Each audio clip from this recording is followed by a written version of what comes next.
بہت عرصہ گزرا، شام کے نزدیک سمود نام کا ایک قبیلہ آباد تھا۔ خدا نے اس قبیلے کو پتھر تراشنے کا ہنر عطا کیا تھا۔ وہ پہاڑیوں کے بیچ رہتے تھے اور انہوں نے ان پہاڑیوں کو تراش کر ان میں اپنے لیے گھر بنا رکھے تھے۔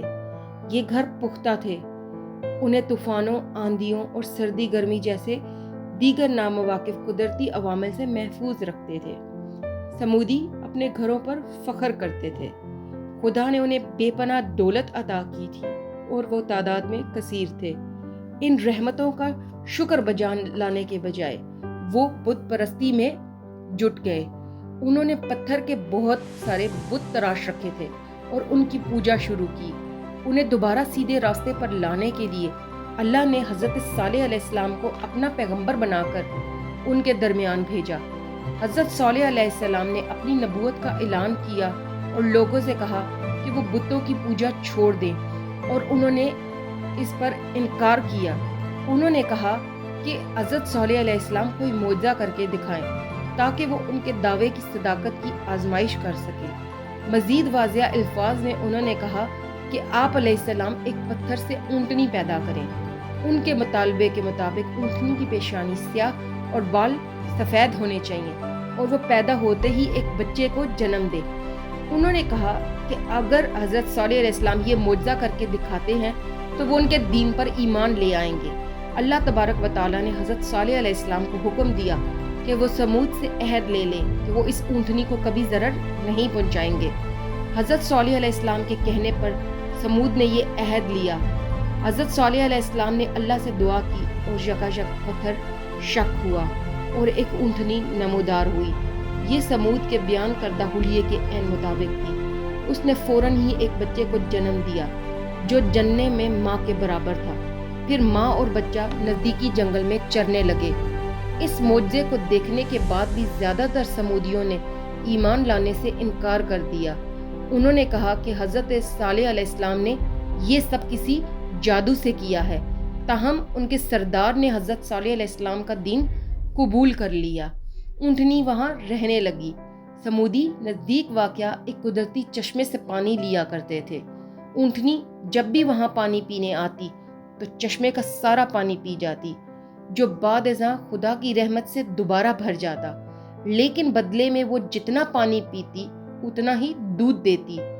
سارا قبیلہ روزانہ اپنے مشکیزے سے دودھ بھر لیتا اور اس سے پنیر، گھی وغیرہ تیار کرتا۔ ان چیزوں کو شہر میں بیچ کر انہوں نے اپنی دولت میں اور بھی اضافہ کر لیا۔ اونٹنی کے معجزانہ اوصاف نے کئی سمودیوں کو اللہ کی راہ کی طرف آنے پر قائل کیا۔ کافروں کو اس سے بڑی تشویش ہوئی۔ لوگوں کو اللہ کے دین میں دخل ہونے سے روکنے کے لیے انہوں نے اونٹنی کو قتل کرنے کا فیصلہ کر لیا۔ لہٰذا ایک دن یہ بہانہ کر کے اونٹنی ان کا سارا پانی پی جاتی ہے اور مویشیوں کو ڈرا دیتی ہے۔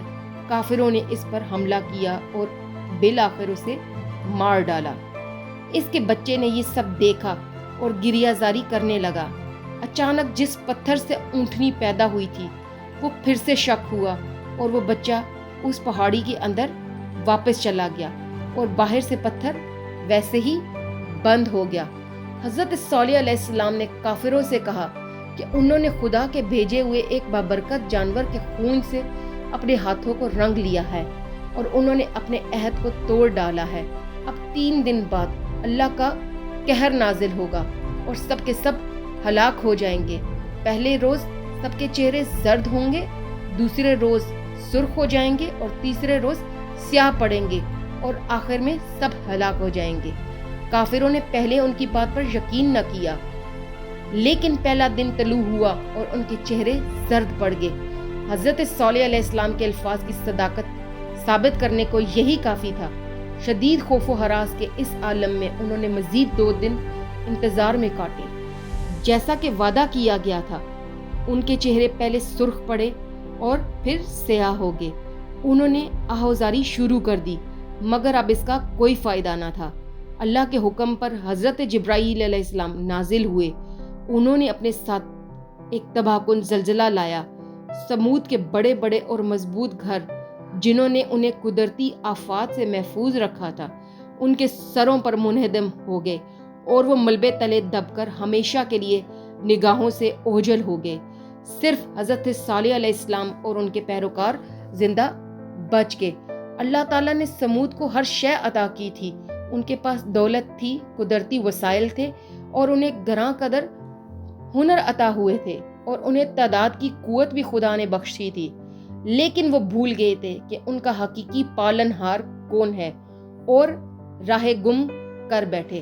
جب اللہ نے ان کی رہنمائی کرنے کے لیے اپنے پیارے پیغمبر کو بھیجا تو بھی وہ اپنی گمراہی پر ڈٹے رہے اور پہلے سے بھی زیادہ سرکش ہو گئے۔ کوئی بھی جب اس راستے پر قدم رکھتا ہے تو پھر وہ تباہی اور بربادی اس کا مقدر ہو جاتی ہے، جیسا کہ سمود کا مقدر ٹھہری۔ مزید ایسی معلومات کو جاننے کے لیے ہمارے چینل کو سبسکرائب کیجیے اور ویڈیو کو لائک کیجیے۔